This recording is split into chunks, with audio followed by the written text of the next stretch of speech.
Hello, I am Andrea Russo, and it has been a great honor and privilege to serve as your HRS president for the past year. Thank you for the opportunity. I would now like to introduce our new president, Dr. Christine Albert.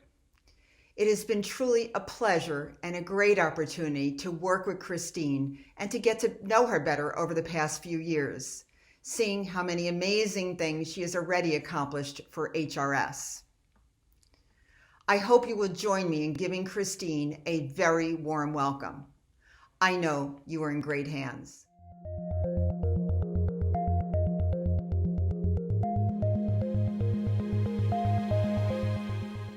Thank you so much, Andrea. First, I want to say congratulations to you on such an amazing year as HRS president. It has been so special for me to have the privilege to work alongside and learn from you over these years.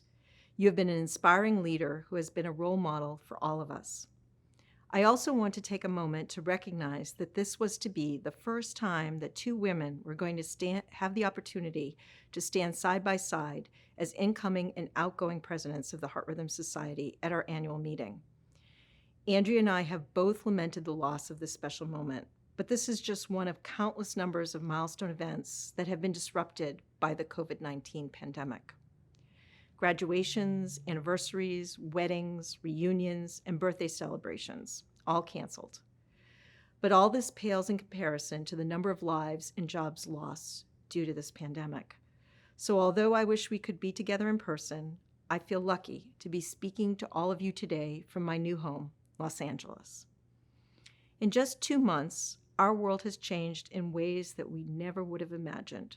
For those of you watching that might not be familiar with our society, we are a multifaceted, tight-knit, international community comprised of physicians, allied health professionals, researchers, industry professionals, and trainees, all focused on discovery, development, and delivery of the highest quality of care for patients with heart rhythm disorders. As a group, we embrace change and have driven major innovations that have forever altered the way we practice medicine. Last year, we were all together in San Francisco, celebrating our collective achievements at our 40th annual Heart Rhythm Scientific Sessions. Wow, how things have changed since then. Now we are all spread out all over the world, still meeting and learning from each other, but this time virtually.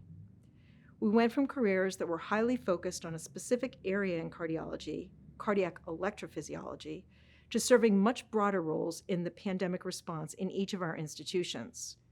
We were mobilized to decide which procedures could be postponed to create capacity, rapidly switch our in-person patient visits to virtual visits, provide guidelines for monitoring and cardiology care of COVID patients, and in many places hard hit by COVID-19, in China, Europe, New York City, and other parts of the Northeast United States, assist in the frontline care of these patients. Some of you are still doing that today. I never thought I would see the day that EPs would be talking about adjusting PEEP on a ventilator or free water restriction, but somehow we adapt. Researchers also have delayed their research on heart rhythm disorders to refocus their efforts on COVID-19 research. For our fellows, hands-on training was halted, and often they were redirected toward the COVID-19 effort. Education sacrificed to save lives, but there was no choice.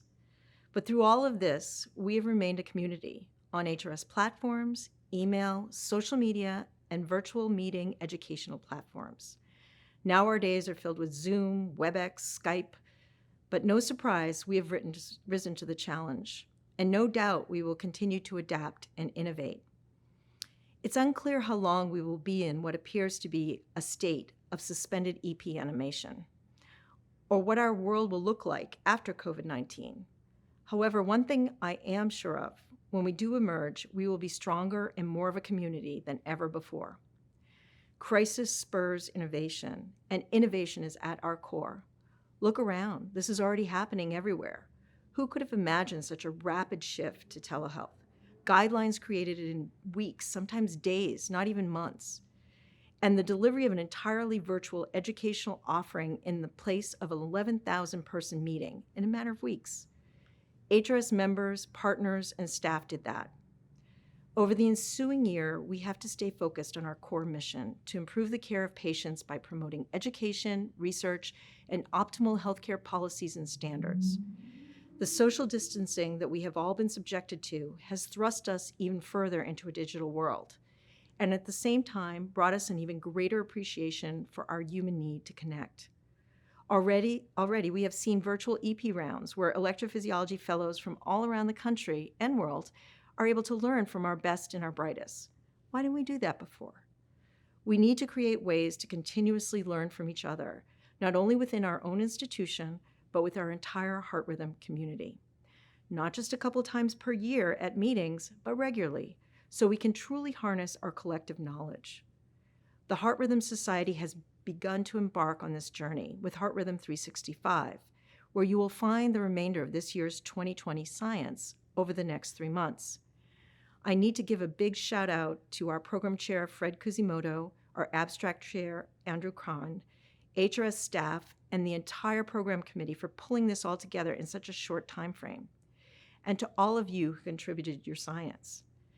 The pandemic also reminds us that we are indeed a global society, and the information that has been shared by colleagues all over the world has been largely responsible for our rapid understanding of this virus. We must not forget that we are an international heart rhythm community, and I look forward to continuing to foster the spirit of collaboration and interdependence with our partner societies in the U.S. and around the world. The rapid advances in digital technologies makes this more possible like never before. It is also important that we not forget about discovery. A field that does not innovate will soon become irrelevant.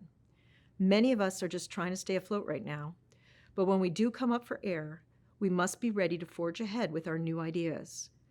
HRS and its members need to continue to lead and partner in research initiatives with multiple stakeholders to advance innovation in heart rhythm research. We need to take advantage of the rapid advances in artificial intelligence, digital monitors and sensors, molecular imaging and therapies, and device and ablation technologies to revolutionize the care of our patients. We also need to be able to demonstrate how these new therapies might impact patient outcomes through collaborative multi-center registries and trials, and we hope to work with the FDA and other stakeholders on these initiatives. At the same time, we need to advocate for our patients to ensure that we are able to provide both new and established therapies to them in a timely fashion.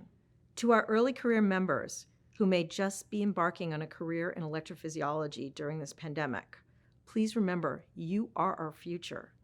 We hope to involve more of our younger generation in HRS committees and communities. You have great ideas, so please share them with us. We are listening. Some of you may have been invited to deliver your first presentation at this meeting, and now instead you are being asked to submit a digital presentation. You may be surprised at how many people you will reach. I want to encourage our established members of our community to take some time to browse through presentations by our younger members in your area of interest. If you like what you see, let them know. Finally, on a personal note, I want to let you all know how proud I am to become the 42nd president of the Heart Rhythm Society. As for many of us, I have served in many roles, but I've always considered HRS and the EP community as my community and my home. Although this moment is not quite what I expected when I embarked on my HRS leadership journey back in Boston, I remain aware of the honor and awesome responsibility of this role. I definitely never expected to be giving this speech alone in a conference room in Los Angeles. But life is never as we plan, and none of us could have expected the impact this pandemic would have on each of our lives. To all of you who have been personally impacted by this pandemic, have lost loved ones, or are struggling financially, I want to send out my deepest sympathies. We must remember that we are all in this together, and collectively we will defeat this virus and emerge stronger as a community. This year, I hope to do my part in service to our community and our members. Thank you for your attention.